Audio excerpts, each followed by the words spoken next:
আমার ঢাকনা ফাকনা এগুলো অ্যাভয়েড করো, বাঙালিরা এইভাবেই খায়। আম্মা এই যে দেখেন আমাদের ভাত আছে, সো ভাত দিয়ে তো খিচুড়ি রান্না করে না, কিন্তু আমি ভাত দিয়ে খিচুড়ি রান্না, অল্প একটু চাল মিক্স করব, তারপর হচ্ছে ডাল আর হল পোয়াল।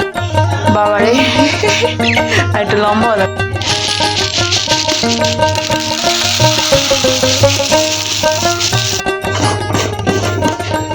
বাবারে ফুটন্ত